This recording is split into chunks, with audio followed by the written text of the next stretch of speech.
Operation Grim Sky gives players exciting new tools and plenty of opportunities to experiment with them. Whether it's figuring out how to put the first shield defender in play, tactically assessing an entirely reworked map, or even scorching a masterpiece into a wall, the developers crafted the new operators and map with your creativity in mind. In a competitive way, it's not really useful to do clouds in walls, but I mean, you give this possibility to players, you give a space to express weird tactics.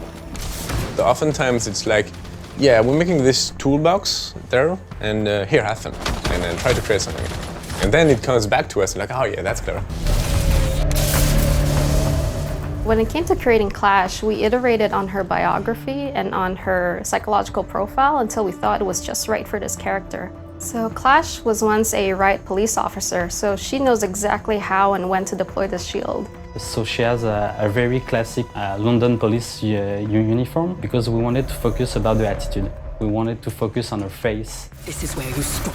The shield is kind of the part of the character, and so we designed the shield at the same time of the operators because we wanted to know the visual interaction between each other. We took the decision really to make the shield full transparent, to always be able to see her. We tried to grab what we like about shield and make it an even more advanced version of that, something that is probably the most shieldy operator we have in the game. She's super tough, super resistant, 3 armor, big shield, but that was the first step, going from shield to this, okay, let's remove the lethality, it's not needed in defense, and then actually enforce team play a lot more. So let's explore that. It was the first step, and then when I should be able to do something more. I should be able to provide debuff, provide something like that, and that's where we went to the idea, okay, so maybe my shield is actually an active shield I can use.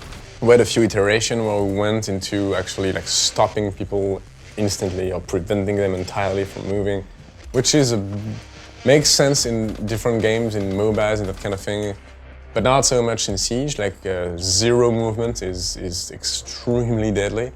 Shanka can attest of that. At that point, we were like, okay, that's interesting to be able to control movement. We have to work a fine line in terms of balancing between how much I can slow people down, how fast can I pull the shit back and hold my gun, the size of the gauge as well, all those things. And we have been through a lot of steps. There was 2 main inspirations for this shield. It's something that exists that is a taser shield. It's much smaller, but it exists in the reality, and the riot shield. So we mix these 2 shields to make a totally new one, and we have kept the branding from the London police.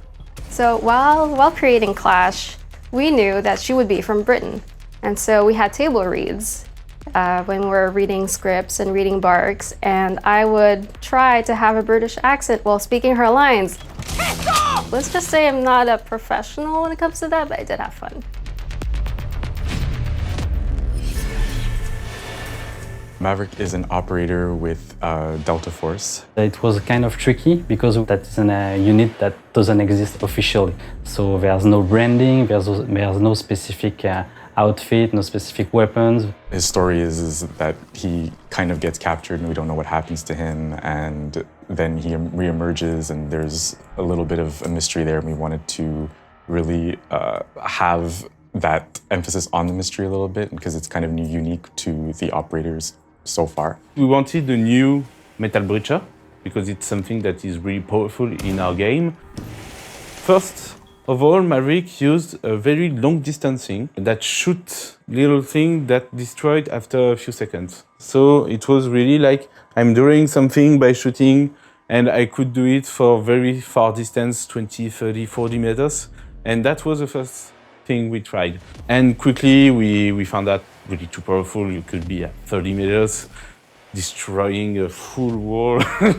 The fun was immediate with the fact that you could draw what you want. It's not because I drew a 6 on the wall that directly I'm better at the game, but it was fun. It was just fun. Like the fun factor was really there. So we kept that, we reduced the distance. Now we saw the full potential of just opening one line of sight. And I hope our players will take the full potential of Maverick and try things. I'm really eager to see that. He was captured and he had to find a way out, so because he's so smart, he had built a very rough prototype of the gadget and was able to escape in that way. And now in the game, we have come to this final version. The torch, the main challenge wants to not doing something that looks like a weapon. The first iteration we did, it looks like a weapon, and it was an issue because we don't want people to think, oh, I can torch people. We didn't want to do like a flamethrower or something like that. There's the functionality part, and then there's like the narrative part. Okay, so the torch has acetylene and oxygen in it. Okay, but what is scientifically correct? What is this? And then the narrative part is, okay, what would it look like, and how would he have made it? What would the early version have looked like? And so there's two different things you have to balance and make sure that everything is accurate. We padded it with metal so people don't think they can shoot into the canister and make the character explode.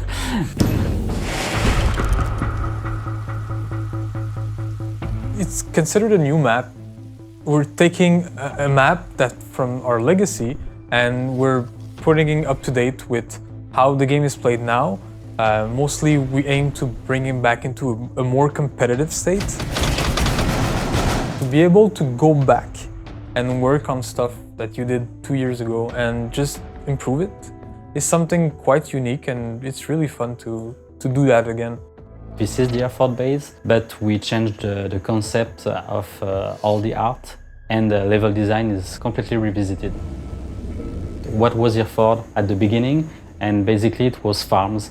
So we keep the original walls of the farm, the roof, the farm itself stay there, and we build the training area with the stuff that could be in a farm. And one funny thing also about Hereford is it was our prototype for Siege back in the days. It's kind of symbolic that it's the first one we take for a rework. It's almost like it's our stepping stone map to go to the next level, you know? We didn't choose it because of that, but it's to think about it, and it's kind of a symbolic way. But generally speaking, we tend to aim for something balanced, but also aim for creativity. Being able to give the player many ways to play the objective, many ways to defend or many ways to attack. And that's what we're trying to do in Hereford as well. That's really what we wanted to push further, the creativity, because it's something that we really like, you know, giving tools to the player. So I think there's a lot of potential. The way we play it, the way we design it, we give a lot of ways to play the operator, and I'm really curious to see what's going to happen.